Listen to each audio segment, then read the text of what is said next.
मैं अपने sporting heroes के लिए आया हूं और मैं ये जानता हूं कि स्पोर्ट एक साधना है।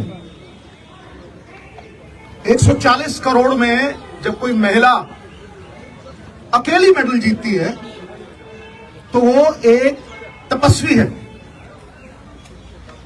और वो रोल मॉडल है जिसकी प्रेरणा से करोड़ों लोग खेल जगत में वो प्रयास करते हैं जिससे देश गौरवान्वित होता है। ये रियल हीरो नहीं है गुरु, ये रियल हीरोज हैं जो मिट्टी से मिट्टी होते हैं। इसलिए इसको छोटे दायरे में बिल्कुल मत रखना। ये छोटे दायरे की बात नहीं है, ये पार्टियों से उठ के ऊपर ये देश की सभी औरतों के सम्मान की लड़ाई है और ये सीमित नहीं किया जा सकता। इसे उसी नजर से देखना होगा। अब देश के लिए सवाल यह है कि क्योंकि दोषी एक बड़ा आदमी है तो क्या यह सिस्टम उसे सुरक्षा कवच पहना रहा है या मंशा सजा देने की है? किसी भी केस की बुनियाद एफआईआर होती है और एफआईआर एक पब्लिक डॉक्यूमेंट है। अभी तक वो डॉक्यूमेंट पब्लिक नहीं हुए। मेरा सवाल है 10 दिन क्यों लगे एफआईआर दर्ज कराने में? अहम बात यह है कि women of esteem, recognition, champions, अगर उनका यह हाल है, अगर उनको 10-10 दिन सड़कों पे भटकना पड़ रहा है तो एक आम नागरिक का क्या हाल होगा? ये सारा देश सवाल कर रहा है। ये सिस्टम पे सवाल है, ये मेरी निजी लड़ाई नहीं है। और मैं आपको बता दूं, justice delayed is justice denied. अगर ज्यादा देर ये जस्टिस डिनाई हुआ तो सिद्धू जान की बाजी लड़ाएगा, जान की बाजी। और मैं फड़ नहीं मारता हूं। सबसे पहली बात, कार्रवाई दोषी पे नहीं, उस अफसर पे भी कीजिए जिसने 10 दिन एफआईआर दर्ज नहीं की।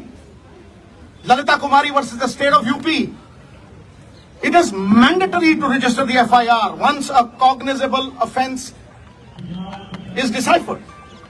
और वो जो cognizable offense proven हो गया है तो फिर उसकी ऑप्शन नहीं है, उसे FIR दर्ज करनी पड़ेगी। और अगर वो नहीं करता तो 166 के तहत 2 साल कैद भी हो सकती है। नंबर 2, सबसे बड़ा सवाल कि दोषी एक डोमिनेंट पोजीशन पे है, अक्यूज्ड एक डोमिनेंट इन्फ्लुएंशियल पोजीशन पे है। वो किसी का भी करियर बिगाड़ सकता है और किसी को भी धमका सकता है। तो फिर आप कैसे एक्सपेक्ट करते हैं कि वो इतनी डोमिनेटिंग पोजीशन पे है, एक फेयर इन्वेस्टिगेशन होगी? Where is the moral authority now? He must resign for a fair probe, for a fair investigation. FIR दर्ज इसलिए नहीं की गई, कमेटी बनाने का मतलब पूरा देश समझता है। You are sweeping things under the carpet. FIR का मतलब, इसका कमेटी का मतलब क्या है कि ठंडे बस्ते में डाल दो, भटकने दो और देरी करो, डिले करो। दिल्ली डाली कितनी कमेटियों ने सजा दी है भाई? फिर अहम सवाल जिसपे मैं आ रहा हूं, सबसे महत्वपूर्ण सवाल, अब जो एफआईआर हुई है और कोर्ट की प्रोसीडिंग से मैं पूरी तरह से कन्विंस्ड हूं वो पॉस्को एक्ट के तहत हुई है। POCSO is not a bailable offence. जब वो बेलेबल ऑफेंस नहीं है, किस धारा के तहत किया है? आप माइल्ड एफआईआर तो नहीं कर रहे उसे क्लीन चिट देने के लिए, बैकडोर एग्जिट देने के लिए? बताइए किस धारा के तहत आपने वो किया है? और क्योंकि वो माइनर की कंप्लेंट है, उसमें कंसेंट मैटर नहीं करती। मिनिमम सजा 3 से 5 साल है, अरेस्ट क्यों नहीं हुई? I am asking the question, ये अरेस्ट क्यों नहीं हुई? और सबसे बड़ी बात, इस बात को मैं आपको विनती कर रहा हूं, इस बात को मैं चिल्ला के कह रहा हूं कि अगर आप सच तक पहुंचना चाहते हैं, अगर आप तथ्यों तक पहुंचना चाहते हैं, you want to uncover the truth, तो जैसे बाकियों की होती है custodial interrogation is a must.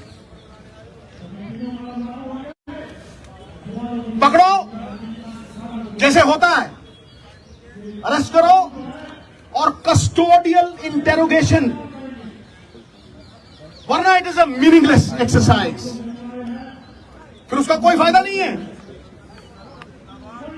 बारंबार 10 दिन भटकाते रहे हो,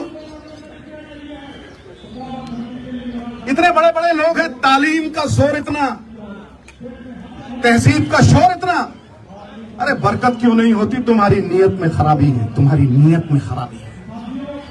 और देवताओं की नीयत में भी आ जाए अगर फर्क, नजारा